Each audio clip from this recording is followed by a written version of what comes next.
Hello दोस्तों, नमस्कार। स्वागत है आप सभी का। दोस्तों, आज का ये वीडियो आपके लिए बहुत ही ख़ास होने वाला है। जो भी रेट लेवल 1 के हैं, लेवल 2 के हैं, जो भी अध्यापक भर्ती की तैयारी कर रहे हैं, तो उसके लिए सिलेबस के अनुसार मैं आपके लिए महत्वपूर्ण पॉइंट इस वीडियो में बताने वाला हूँ। हम देखेंगे RTE 2009, फिर हम RT 2009 के अलावा RT 2011 और 2020 NEP और बाल विकास के सिद्धांत देखेंगे। इसके अलावा कंप्यूटर से रिलेटेड जो भी मैटर है वो भी मैं आपके लिए कुछ लेकर आया हूँ। तो बहुत सारी आपके लिए सामग्री मेरे पास में है, तो आप वो इस वीडियो को शुरू से लेकर अंत तक देखते रहें।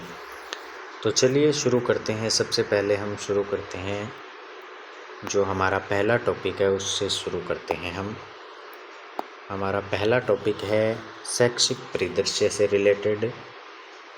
ये आपके एग्ज़ाम में आता है। इसमें सबसे पहला टॉपिक आता है RTE अधिनियम 2009। तो इसके मुख्य बिंदुओं पर हम बात करेंगे। तो एक एक करके चलिए बात करना शुरू करते हैं। तो जो RTE 2009 है वो भारत में, पूरे भारत में 1 अप्रैल 2010 को लागू हुआ था। जम्मू कश्मीर को छोड़ करके सभी जगह लागू हुआ था। इसमें कुल 7 अध्याय और 38 धाराएं हैं। अगर मैं आपको बताऊं तो इसमें अभी वर्तमान में 39 हो गई है, लेकिन शुरुआत में है वो 38 ही थी, क्योंकि एक धारा है वो बाद में ऐड की गई थी इसके अंदर। तो इसकी जो धारा 12 है उसमें 1 में बताया गया है, निजी प्राइवेट स्कूलों में 25% जो सीटें हैं वो वंचित वर्ग के बालकों के लिए आरक्षित होगी, और उसमें एंट्री लेवल है वो 1 रहेगा। इसके अलावा धारा 17 है वो है शारीरिक दंड देना और मानसिक प्रताड़ना से, यानी कि बच्चों को दंड नहीं देना है। 17 से याद रखेंगे आप, 17 यानी खतरा। खतरा कब? जब बच्चों को शारीरिक दंड देना हो या मानसिक प्रताड़ना करनी हो। और धारा 12 में 12 दूनी 24 होता है, लेकिन आप याद रखेंगे 25% सीटें हैं वो बच्चों के लिए आरक्षित है, जो वंचित वर्ग के हैं, कमज़ोर वर्ग के हैं, उनको फ्री में शिक्षा दी जाएगी। धारा 12(1) यानी कि C में ये बताया गया है। इसके बाद में धारा जो 21 है वो इम्पोर्टेंट है, क्योंकि इसमें SMC का जिक्र किया गया है। विद्यालय प्रबंधन समिति का प्रत्येक स्कूल गठन करेगा, और इस SMC में 50% महिलाएं होगी, और 3/4 यानी कि 75% सदस्य हैं वो अभिभावक होंगे, यानी कि माता पिता होंगे। बालक के माता पिता होंगे 3/4%, या यूँ कहें 75% है वो इसमें माता पिता का सदस्य होंगे SMC के अंदर। इसके अलावा नेक्स्ट धारा है वो है धारा 24। ये भी महत्वपूर्ण है। इसमें शिक्षकों के कर्तव्य और उनकी शिकायतों का निवारण है उसके बारे में बताया गया है। तो आप सीख सकें, आपके बारे में ही ये है 24 में, धारा 24 में। नेक्स्ट है धारा 25। ये भी एग्ज़ाम की दृष्टि से महत्वपूर्ण है, क्योंकि इसमें छात्र शिक्षक अनुपात बताया गया है। जो प्राथमिक स्तर होता है 1 से 5 तक का स्तर, प्राथमिक स्तर, इसमें तो 30 छात्रों पर 1 शिक्षक होगा, यानी 30:1 होगा। और यदि छात्रों की संख्या 200 से ज़्यादा है तो ये अनुपात 40:1 हो जाएगा।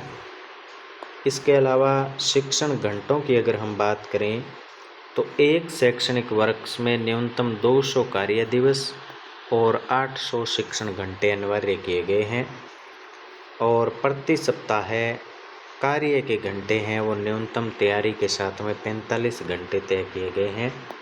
तो ये भी आप याद रखेंगे। तो सबसे पहले हमने RTE अधिनियम 2009 के मुख्य बिंदुओं के बारे में देख लिया। ये एग्ज़ाम की दृष्टि से वेरी इंपॉर्टेंट है, आपको डायरेक्ट यहाँ से प्रश्न देखने को मिलेगा। अगर आप वीडियो पर अभी तक रुके हुए हैं तो आपको 100% फ़ायदा होगा, क्योंकि सारी की सारी जो बातें मैं आपको बता रहा हूँ वो एग्ज़ाम की दृष्टि से वेरी इंपॉर्टेंट है। तो RTE अधिनियम 2009 है वो 1 अप्रैल 2010 को लागू हुआ था। जम्मू कश्मीर को छोड़ कर के पूरे भारत में लागू हो गया था। इसमें ये लागू हुआ तब इसमें 7 अध्याय और 38 धाराएं थी, लेकिन अध्याय तो अभी 7 ही है, लेकिन धाराएं हैं वो 39 हो गई है। इसकी धारा 12 क्या कहती है? धारा 12 कहती है कि जो निजी स्कूल है, प्राइवेट जो स्कूल है, उनमें 25% सीटें हैं वो कमज़ोर और वंचित वर्ग के बच्चों के लिए आरक्षित होगी, वो भी एंट्री लेवल कक्षा से, यानी पहली कक्षा से ही। और धारा 17 क्या कहती है? 17 यानी कि खतरा। खतरा कब? जब आप बच्चों को शारीरिक दंड देंगे, मानसिक प्रताड़ना करेंगे, तो ये इसमें पूरी तरह से प्रतिबंधित है, बैन किया गया है। धारा 21 है एसएमसी से संबंधित। एसएमसी क्या होती है? विद्यालय प्रबंधन समिति होती है। इसमें 50% तो महिलाएं होगी और 3/4 सदस्य यानी 75% बोल दीजिए या 3/4 बोल दीजिए, एक ही बात है, इसमें अभिभावक होंगे। और धारा 24 कहती है कि शिक्षकों के कर्तव्य और उनकी शिकायत का निवारण करना है। और धारा 25 है वो छात्र शिक्षक अनुपात के बारे में कहती है। तो प्राथमिक स्तर पर कक्षा 1 से 5 तक अनुपात होता है 30 छात्रों पर 30:1 होता है, यानी 30 छात्रों पर 1 अध्यापक होगा। और जब छात्रों की संख्या 200 से ज़्यादा हो जाएगी तो ये अनुपात 40:1 हो जाएगा। और शैक्षणिक घंटों की बात करें तो 200 कार्य दिवस है और 800 शैक्षणिक घंटे हैं। इसके अलावा शिक्षक के प्रति सप्ताह कार्य घंटे हैं वो न्यूनतम 45 घंटे हैं। ये तो है 1 से 5 तक के लिए। अगर 1 से 8 तक की मैं आपको बताऊं तो उसमें 35:1 हो जाएगा और 200 दिन की जगह 220 दिन हो जाएगा। तो ये भी आप याद रखेंगे। और शैक्षणिक जो ये घंटे हैं ये 1000 हो जाएंगे, 1000 घंटे, अगर हम 1 से 8 तक की बात करेंगे। अब हम बात करते हैं जो आरटी अधिनियम 2011 है, नियमावली है, ये ऊपर वाला अधिनियम था, ये रूल है, ये ध्यान रखना, ये रूल है 2011 वाला। तो ये पूरे राजस्थान में 29 मार्च 2011 को लागू हुआ था। इसमें 10 भाग और 29 नियम है। एग्ज़ाम में आपसे डायरेक्ट इनके बारे में पूछा जा सकता है कि आरटी नियमावली कब लागू हुई? 2011 है वो 29 मार्च 2011 को। इसमें कितने भाग है और कितने नियम है, ये डायरेक्ट आपसे पूछा जा सकता है। तो इसमें आप एक याद रखेंगे कि जो नियम 3 से 5 नियम हैं ये विशेष प्रशिक्षण और पड़ोस का जो दायरा है कि प्राथमिक स्कूल है वो 1 किलोमीटर के दायरे के अंदर होगा, उच्च प्राथमिक 2 किलोमीटर के दायरे के अंदर होगा, ये बातें इसके अंदर कही गई है। अब हम बात करते हैं राजस्थान के शिक्षा में बढ़ते कदम के बारे में। इसकी शुरुआत है वो 11 जुलाई 2022 को हुई थी। 11 जुलाई 2022 को मुख्यमंत्री द्वारा ये लॉन्च किया गया था। इसका उद्देश्य क्या है? इसका उद्देश्य है कक्षा 1 से 8 तक के विद्यार्थियों में कोरोना काल में जो भी लर्निंग का लॉस हुआ है उसको कम करना और रेमेडिएशन यानी उपचारात्मक शिक्षण प्रदान करना। तो आपसे पूछ सकता है एग्जामिनर कि राजस्थान की शिक्षा में बढ़ते कदम, इसकी फुल परिभाषा भी, पूरा नाम भी आपसे पूछ सकता है। आर से राजस्थान बनता है, के से राजस्थान के, एस से शिक्षा, एम से बढ़ते, एम से में हो जाएगा, पी से बढ़ते और के से कदम। तो ये इसका शॉर्ट फॉर्म है RKSMBK। ये कब लागू हुआ? 11 जुलाई 2022 को शुरू हुआ। कक्षा 1 से लेकर 8 तक के लिए शुरू हुआ। क्यों शुरू हुआ? जो भी लर्निंग लॉस हुआ है कोरोना काल में उसको कम करना और उपचारात्मक शिक्षण है वो प्रदान करना। इसकी विशेषता यह है कि इसमें AI यानी आर्टिफिशियल इंटेलिजेंट आधारित ऐप के माध्यम से OCR शीट स्कैन करके मूल्यांकन है वो किया जाता है। नेक्स्ट हम बात करते हैं जो NEP 2020 है उसके ऊपर बात करते हैं। NEP 2020 तो इसका नया शैक्षणिक ढांचा आपको याद रखना है 53-34 याद रखेंगे आप। 53-34 यानी कि 5-3-3-4 पैटर्न है ये। ये पहले वाला 5 है, ये तो है फाउंडेशन स्टेज, इसमें 2 स्टेज हैं। फिर एक तो है आंगनवाड़ी की, ये 3 साल है, बाकी के 2 साल है वो कक्षा पहली और कक्षा दूसरी है। फिर ये जो 3 है 2 नंबर पर ये 3 आ रहा है, ये है प्रीपरेटरी स्टेज। ये जो 3 नंबर आ रहा है यहाँ से, ये 2 नंबर 3 है, ये 3 नंबर है, ये है प्रीपरेटरी स्टेज। यहाँ पर कक्षा 3 से 5 तक है। फिर ये नेक्स्ट 3 आ रहा है, ये है मिडिल स्टेज के लिए, कक्षा 6 से 8 तक के लिए। और लास्ट वाला 4 है, ये सेकेंडरी के लिए है, 9 से 12 के लिए। इसमें आपसे एग्जामिनर एक महत्वपूर्ण पॉइंट पूछ सकता है, और वो है कि जीडीपी का कितना प्रतिशत है वो शिक्षा पर खर्च करने का लक्ष्य रखा गया है। तो 6% है वो शिक्षा पर खर्च करने का लक्ष्य रखा गया है, ये आप याद रखेंगे। अब हम बात करते हैं मनोविज्ञान के बारे में, चाइल्ड साइकोलॉजी के बारे में अध्ययन करते हैं। बाल विकास के सिद्धांत और अवस्थाओं के बारे में पढ़ते हैं, क्योंकि ये हमारा वीडियो मिक्स है। मिक्स इसीलिए क्योंकि हम उन्हीं बिंदुओं पर बात कर रहे हैं जहाँ से कि आपको 100% मिलने की संभावना है। तो बाल विकास के सिद्धांत के ऊपर बात करते हैं। बाल विकास के सिद्धांत में आप 2 याद रखेंगे। एक तो है मस्तकाधोमुखी, जिसको सेफेलोकोडल बोलते हैं, यानी कि सिर से पैर तक है वो विकास होता है बालक का। पहले सिर का विकास होता है, उसके बाद में पैर का विकास होता है। तो इसको हिंदी में बोलते हैं मस्तकाधोमुखी और इंग्लिश में बोलते हैं सेफेलोकोडल। इसके अलावा दूसरा सिद्धांत है निकट दूर सिद्धांत, इसको बोलते हैं प्रोक्सिमोडिस्टल, यानी कि विकास है वो केंद्र यानी कि रीढ़ की हड्डी से बाहर की परिधि की ओर होता है। तो ये दोनों के दोनों आपको याद होने चाहिए। विकास है वो सिर से पैर की ओर होता है और रीढ़ की हड्डी से बाहर परिधि की ओर होता है। तो सेफेलोकोडल से आप याद रखेंगे, ये सेफेलोकोडल है, इंग्लिश में याद रखेंगे ये सेफेलोकोडल से याद रखेंगे सिर से याद रखेंगे सिर, सिर से पैर तक होता है। और जो दूसरे वाला है वो आप अपने आप याद हो जाएगा कि अंदर से बाहर की ओर हो जाएगा, रीढ़ की हड्डी से परिधि की ओर। अब हम बात करते हैं, महत्वपूर्ण पॉइंट है जीन प्याजे का, जो कि एग्जामिनर है उसका फेवरेट है। वो पूछता है कि इसकी कौन सी अवस्थाएं हैं। वो आपको इन अवस्थाओं को मिलान करके पूछता है कि मिलान करके मुझे बताइए। जैसे कि संवेदी पेशी जो अवस्था है वो कितने से कितने वर्ष है, तो ये 0 से 2 वर्ष है। पूर्व संक्रियात्मक अवस्था 2 से 7 वर्ष है। मूर्त संक्रियात्मक अवस्था 7 से 11 वर्ष है।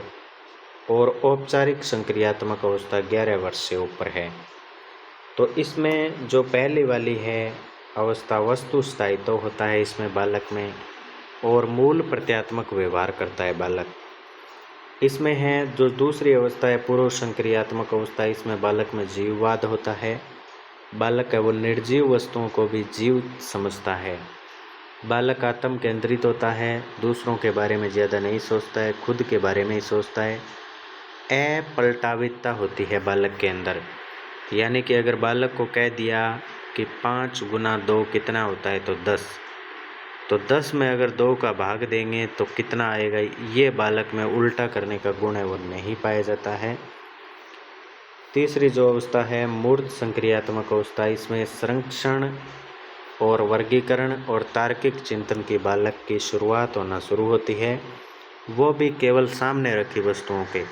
बालक के सामने ये कोई बॉक्स रखा है तो बालक केवल इस बॉक्स के बारे में ही सोच पाएगा, यानी कि बालक इसकी कल्पना नहीं कर सकता है। 7 से 11 वर्ष का बालक। इसके अलावा 11 वर्ष से ऊपर की अवस्था को कहते हैं औपचारिक संक्रियात्मक अवस्था। इसमें बालक अमूर्त चिंतन करने लगता है। अमूर्त यानी उन वस्तुओं के बारे में ही बालक सोच सकता है जो उसको दिखाई नहीं दे रही है, और निगमनात्मक तर्कना है उसका बालक में विकास हो जाता है। तो जीन प्याजे एग्जाम की दृष्टि से वेरी इंपॉर्टेंट है। जीन प्याजे ने 4 अवस्थाएं बताई है। पहली है संवेदी पेशी जो कि 0 से 2 वर्ष, फिर है पूर्व संक्रियात्मक ये 2 से 7 वर्ष, फिर है मूर्त संक्रियात्मक ये 7 से 11 वर्ष, फिर है औपचारिक संक्रियात्मक अवस्था ये है 11 वर्ष से ऊपर। नेक्स्ट हम बात करते हैं अधिगम के प्रमुख सिद्धांत के बारे में। इसमें थॉर्नडाइक के द्वारा जो दिया गया उसके ऊपर बात करते हैं। ये अधिगम के सिद्धांत है। जो ऊपर वाला हमने पढ़ा था वो बाल विकास से संबंधित था, ये अधिगम से संबंधित है, यानी कि लर्निंग से संबंधित है। तो थॉर्नडाइक ने सिद्धांत दिया था प्रयास एवं त्रुटि का सिद्धांत। इसने प्रयास एवं त्रुटि के सिद्धांत के अंदर 3 नियम दिए थे। एक तत्परता का नियम, दूसरा अभ्यास का नियम और तीसरा प्रभाव का नियम। परीक्षा में पूछा जाता है कि पुरस्कार दंड किस नियम पर आधारित है, तो इसका उत्तर होगा प्रभाव के नियम पर आधारित है। तो आप याद रखेंगे, एग्ज़ाम की दृष्टि से वेरी वेरी इंपॉर्टेंट है। ये इम्पोर्टेंट है एग्ज़ाम की दृष्टि से। थॉर्नडाइक ने कितने नियम दिए थे सीखने के, तो 3 नियम दिए थे। कौन कौन से दिए थे? तत्परता, अभ्यास और प्रभाव। आप इसको याद रख सकते हैं, TAP, तत्परता, अभ्यास, प्रभाव। तो थॉर्नडाइक ने 3 दिए थे और जो पुरस्कार और दंड का है वो प्रभाव के नियम पर आधारित है, ये आप याद रखेंगे। अब हम बात करते हैं अगले नियम के बारे में, जो वो है पावलोव का। पावलोव ने दिया था शास्त्रीय अनुबंधन का सिद्धांत। पावलोव ने कुत्ते पर प्रयोग किया था। घंटी को CS कहते हैं। एग्जामिनर सीधा पूछ सकता है कि घंटी को क्या कहते हैं, तो CS। घंटी के बजने पर लार टपकाना है, वो है CR, यानी अनुबंधन कहलाता है। इसमें समीपता सबसे ज़रूरी होती है, यानी कि समीप होना ज़रूरी होता है। आप सभी को पता है पावलोव ने कुत्ते पर प्रयोग किया था, तो ये भी एग्जामिनर पूछ सकता है कि पावलोव ने किस पर प्रयोग किया था, घंटी को क्या कहते हैं, अनुबंधन को क्या कहते हैं, और या फिर डायरेक्ट पूछ सकता है आपसे कि शास्त्रीय अनुबंधन का सिद्धांत है वो किसने दिया था। नेक्स्ट है स्किनर का क्रिया प्रसूत अनुबंधन का सिद्धांत। इसने चूहे और कबूतर दोनों पर प्रयोग किए थे और पुनर्बलन जो है, रेनफोर्समेंट जो है, उस पर सबसे ज़्यादा जोर दिया था।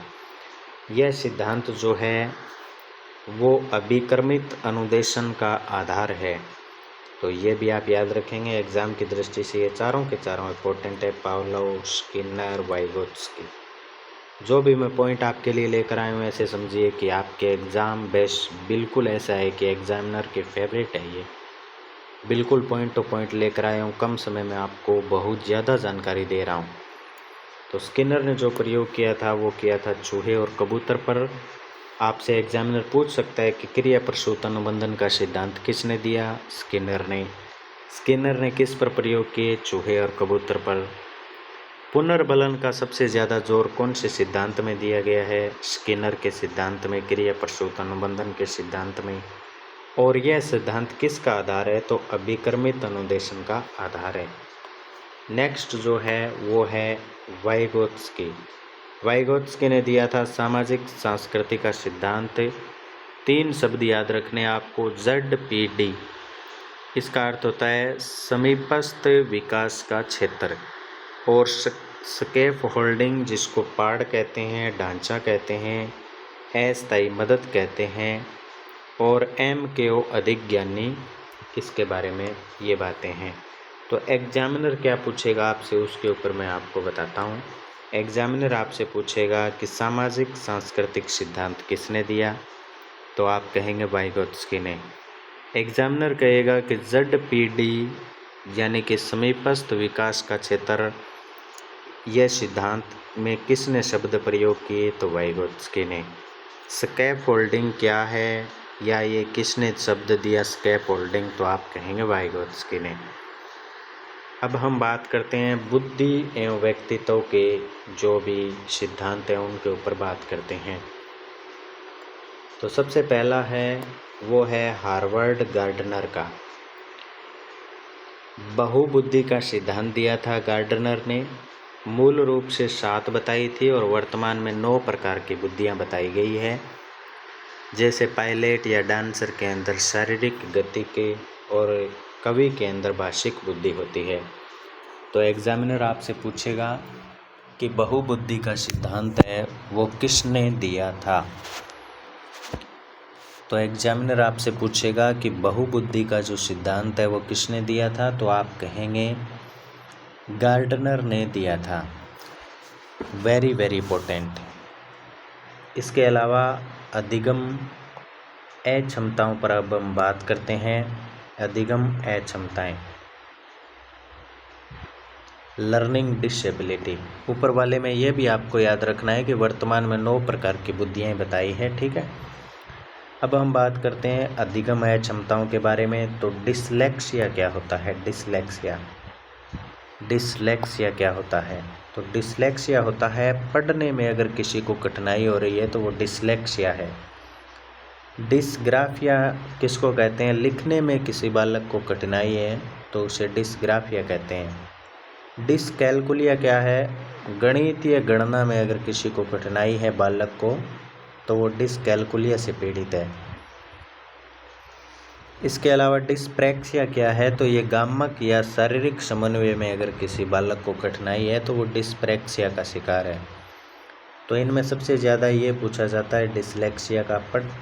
ऐसा प्रश्न देता है घुमा फिरा करके कि एक बालक को पढ़ने में ऐसे ऐसे कठिनाई है तो वो किससे पीड़ित है? तो डिसलेक्सिया से पीड़ित है।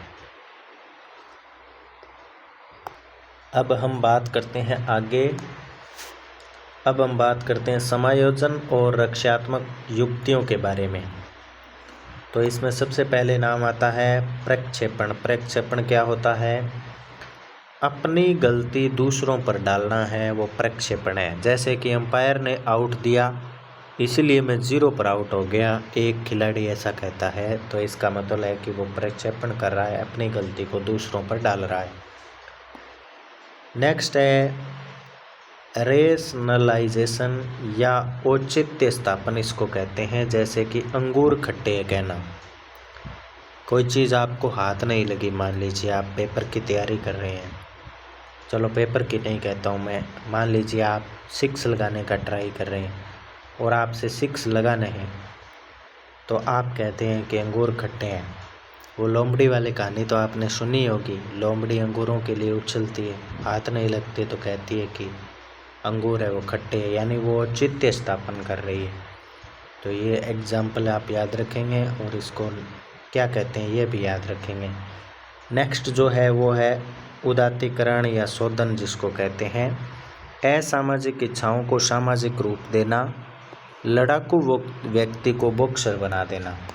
यानी कि कोई बच्चा है, मान लीजिए वो ज़्यादा लड़ने का शौकीन है, तो लड़ने का शौकीन है तो उसको सही डायरेक्शन दे देना, कहने का अर्थ है।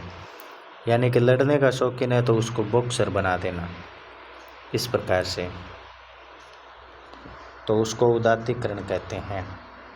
नेक्स्ट अभी हम बात करते हैं, हमारा तीसरा भाग है वो है सूचना तकनीकी से संबंधित, यानी कि इंफॉर्मेशन टेक्नोलॉजी। यहाँ से भी रीटमेंट्स में ये देखो बहुत स्कोरिंग है, ये शॉर्ट नोट्स आपके सामने में लेकर के आया हूँ। तो आईसीटी में सबसे पहले आपको उपकरण याद होने चाहिए। जैसे कि मैं आपको बताऊँ तो जैसे कि इनपुट डिवाइस कौन सी होती है, आउटपुट डिवाइस कौन सी होती है, मेमोरी के कौन कौन से प्रकार होते हैं। तो ये क्लास आपके लिए वेरी वेरी इंपॉर्टेंट है, मैं आपको बता रहा हूँ, आप बार बार में इसका रिवीजन भी कर सकते हैं। तो इनपुट डिवाइस है वो कीबोर्ड होता है, माउस होता है, स्कैनर होता है, ओएमआर होता है, ओसीआर होता है, MICR होता है। बैंकों में चेक पढ़ने के लिए इसका प्रयोग होता है। एग्जामिनर ये भी पूछ सकता है कि बैंकों में चेक पढ़ने के लिए किसका प्रयोग होता है। इसके अलावा जॉयस्टिक, ये तो होते हैं इनपुट। अगर हम बात करें आउटपुट की, तो आउटपुट में मॉनिटर आ गया, प्रिंटर आ गया। प्रिंटर भी 2-3 तरह के होते हैं, इम्पैक्ट और नॉन इम्पैक्ट। इसके अलावा प्लॉटर आ गया। प्लॉटर क्या होता है? इसका इस्तेमाल है वो बड़े फ्लैक्स या नक्शे छापने के लिए किया जाता है। इसके अलावा प्रोजेक्टर जो कोचिंग में इस्तेमाल करते हैं वो प्रोजेक्टर हो गया। अब हम बात करते हैं मेमोरी के बारे में। मेमोरी 2 तरह की होती है, रैम और रोम। रैम की फुल फॉर्म आपसे पूछी जा सकती है, रैंडम एक्सेस मेमोरी। ये आपको याद रखना वेरी वेरी इंपॉर्टेंट है कि रैम है, राम है, इसको राम कह दीजिए, आप याद रखने के लिए कह रहा हूँ, नहीं तो ये रैम होती है, लेकिन राम है ऐसे याद करने के लिए बता रहा हूँ केवल, वो अस्थायी है। तो ये अस्थायी होती है, यानी कंप्यूटर बंद होने के कारण इसका डेटा है वो गायब हो जाता है। एग्जामिनर आपसे डायरेक्ट पूछ सकता है कि निम्न में से कौन सी मेमोरी अस्थायी होती है, तो उत्तर होगा रैम। दूसरी है रोम, रीड ओनली मेमोरी, इसकी भी फुल फॉर्म पूछी जा सकती है। ये स्थायी मेमोरी होती है, यानी कि कंप्यूटर को हमने बंद कर दिया है ना, तो भी इसमें डाटा है वो पड़ा रहता है, सुरक्षित रहता है। और इसमें बूटिंग के निर्देश जो बायोस होता है, कंप्यूटर जो स्टार्टिंग लेता है, बूटिंग उसको कहते हैं, उसके डाटा है वो इसमें होते हैं। नेक्स्ट है इसमें आईसीटी में कंप्यूटर के प्रकार और नेटवर्क के बारे में, यहाँ से एग्जामिनर पूछ लेता है। नेटवर्क के प्रकार में लैन की फुल फॉर्म पूछ लेता है, मैन की पूछ लेता है और वैन की पूछ लेता है। तो जो लैन है वो होता है लोकल एरिया नेटवर्क, ये एक कमरे में या स्कूल या बिल्डिंग के भीतर होता है, लगभग कम दायरा होता है इसका, लोकल होता है तो कम है, ऐसा याद रखेंगे। मैन है मेट्रोपॉलिटन एरिया नेटवर्क, ये एक पूरे शहर के भीतर होता है, जैसे जो केबल टीवी का नेटवर्क होता है पूरे शहर के अंदर, तो ये होता है। वैन होता है वाइड एरिया नेटवर्क, यहाँ पर आपसे फुल फॉर्म पूछेगा तो वाइड याद रखना पड़ेगा आपको, क्योंकि यहाँ पर वाइड की जगह वो मिलते जुलते शब्द में देगा वर्ल्ड एरिया नेटवर्क, वो मत कर देना। वैन का अर्थ होगा वाइड एरिया नेटवर्क, पूरे देश का या विश्व का होगा, जैसे कि जो इंटरनेट है वो वैन का उदाहरण है। तो एग्जामिनर ये भी पूछ सकता है आपसे कि इंटरनेट किसका उदाहरण है, लैन, मैन, वैन या इनमें से सभी, तो इसका उत्तर होगा वैन। नेक्स्ट जो है आईसीटी में वो है सोशल मीडिया और ई गवर्नेंस, शिक्षा के क्षेत्र में डिजिटल पहल। तो इसमें सबसे पहले नाम आता है शाला दर्पण का। जो शाला दर्पण है ये राजस्थान के सरकारी जो विद्यालय हैं, गवर्नमेंट स्कूल, इनके लाइव डाटा जो है, डेटा जो इनका है, स्टाफ है, छात्र का विवरण है, इनको एकीकृत, इनका एक पोर्टल है, आप यहाँ पर देख सकते हैं कौन से स्कूल में कितने बच्चे हैं, कौन सा स्टाफ है, इसमें डाटा का विवरण होता है। ये शाला दर्पण है, आप याद रखना। इससे मिलता जुलता नाम आपको देगा शाला दर्शन, तो शाला दर्शन नहीं है, शाला दर्पण है, याद रखना। नेक्स्ट जो है वो है दीक्षा। दीक्षा की फुल फॉर्म आपको याद रखनी है, digital infrastructure for knowledge sharing. ये शिक्षकों के लिए है, ये याद रखेंगे आप। वो एग्जामिनर आपसे देगा कि जो दीक्षा है वो बच्चों के लिए है, ना ना ना, ये शिक्षकों को प्रशिक्षण देने के लिए है। ई कंटेंट के लिए ये राष्ट्रीय पोर्टल है। नेक्स्ट है ई मित्र, राजस्थान सरकार की G2C यानी government to citizen e governance ये सेवा है। सुझाव आपके लिए ये है कि नोट्स को परीक्षा से ठीक 2 दिन पहले एक बार सरसरी नज़र से ज़रूर देख लें, विशेष करके आरटी की जो धाराएं मैंने आपको बताई, प्याजे की अवस्थाओं के उपनाम जो मैंने आपको बताए, और राजस्थान सरकार के वर्तमान में जो शिक्षा के पोर्टल के सीधे सवाल है वो बनते हैं यहाँ से। तो ये आज का हमारा वीडियो है। मैंने आपको बहुत सारी काम की बातें बताई है, वो सारी बातें मैंने आपको बताई है जो कोई भी कोचिंग वाला आपको नहीं बता रहा है, इतने कम समय में इतनी महत्वपूर्ण जानकारी नहीं दे रहा है। मैं आशा करता हूँ आपको जानकारी पसंद आई होगी। पसंद आई है तो वीडियो को लाइक करना है और चैनल को सब्सक्राइब ज़रूर कर लेना है।